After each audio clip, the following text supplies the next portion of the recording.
So hello guys, स्वागत है आपका हमारे YouTube channel star delta flight में। आज हम बात करने वाले हैं बहुत ही इंटरेस्टिंग टॉपिक के बारे में कि क्या होता है रेक्टिफायर। तो आगे बढ़ने से पहले अगर आप हमारे चैनल को अगर सब्सक्राइब नहीं किए हैं तो पहले सब्सक्राइब कर लें ताकि हर वीडियो का नोटिफिकेशन आपके तक पहुंच सके। ठीक है, तो बिना किसी टाइम वेस्ट किए हम अपने टॉपिक को स्टार्ट करते हैं कि क्या होता है रेक्टिफायर और रेक्टिफायर का फुल कॉन्सेप्ट।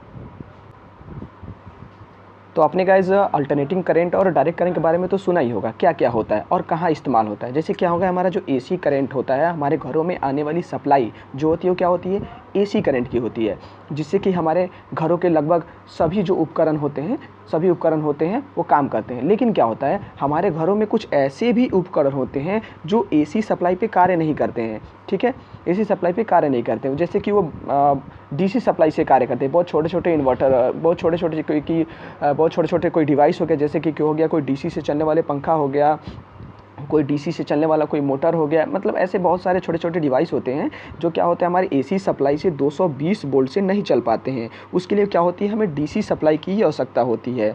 ठीक है, तो हम क्या करते हैं, एसी से तो उस कंपोनेंट को चला नहीं सकते हैं, तो उसके लिए क्या चाहिए, हमें डीसी सप्लाई चाहिए।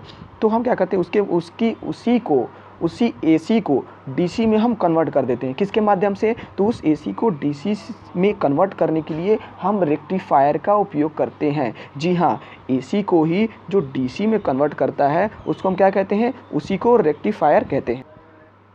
जैसे कि आपका इन्वर्टर, इसमें क्या होता है, इसमें आपको देखने को मिला होगा कि आपको इन्वर्टर के, ये जो इन्वर्टर है इसके साथ साथ आपको एक 12 वोल्ट की बैटरी देखने को मिली होगी। ठीक है ना। जैसे क्या कर सकता है, कैसे क्या होता है कि एसी सप्लाई से जो हमारा सारे कंपोनेंट है वो तो चलते रहते हैं। ठीक है, वो तो चलते रहते हैं, मगर इन्वर्टर का जनरली काम क्या होता है, अगर लाइट कट जाती है तो हमारा इन्वर्टर क्या करता है, फिर से लाइट सिस्टम ला देता है, फिर से लाइट आ जाती है बैटरी के थ्रू। तो उसका कॉन्सेप्ट ही, मेन कॉन्सेप्ट जो है हमारा इन्वर्टर का, वो रेक्टिफायर ही है। आप समझ सकते हैं, पहले इसका कॉन्सेप्ट समझिएगा।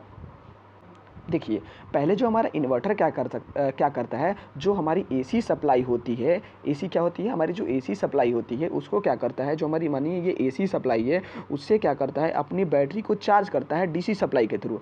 जो हमारी एसी सप्लाई जो घर में आ रही है उसको क्या करता है, रेक्टिफायर की मदद से डीसी में चेंज करके बैटरी को चार्ज कर लेता है। ठीक है ना, बैटरी को चार्ज कर लेता है। और जैसे ही क्या होती है, जो हमारी एसी सप्लाई कट जाती है, यानी हमारी घर की सप्लाई कट जाती है, तो जो हमारा बैटरी चार्ज होता है, जो हमारा डीसी होता है, जो हमारा डीसी हमने स्टोर कर लिया है एसी के माध्यम से, उसको क्या करते हैं, हम फिर से इन्वर्टर के माध्यम से फिर से एसी में कन्वर्ट करके हमारे सभी इक्विपमेंट को हमारे घर में वो सप्लाई दे देता है। तो इसका मेन कॉन्सेप्ट जो है वो रेक्टिफायर के थ्रू होता है। ये जो भी कार्य हो रहा है, जो एसी से डीसी में कन्वर्ट हो रहा है, डीसी से एसी में कन्वर्ट हो रहा है, वो किसके थ्रू हो रहा है, वो हो रहा है रेक्टिफायर के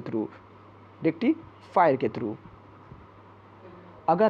अगर हम रेक्टिफायर की परिभाषा की बात करें, ठीक है, अगर हम रेक्टिफायर की परिभाषा की बात कर सकते हैं, तो एक ऐसी डिवाइस जो कि एसी करंट को डीसी में बदलने का काम करती है।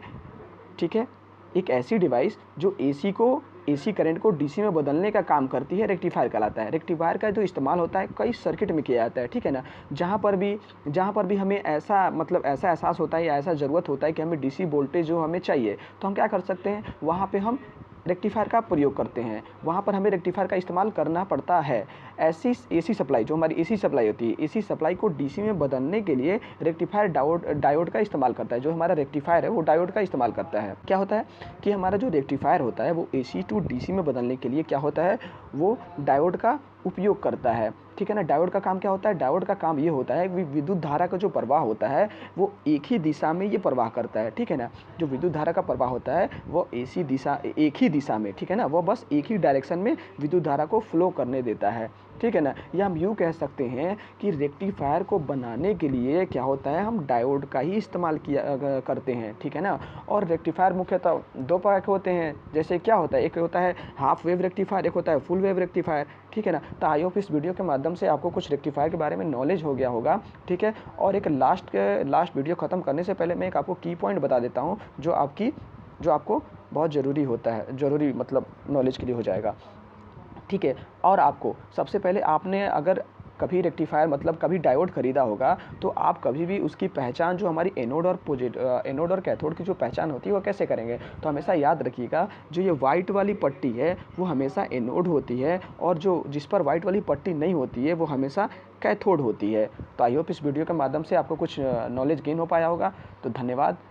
और अगर वीडियो के माध्यम से कोई फॉल्ट हो गया हो, कोई मतलब कोई टॉपिक छूट गया हो तो प्लीज़ कमेंट करके बताइए।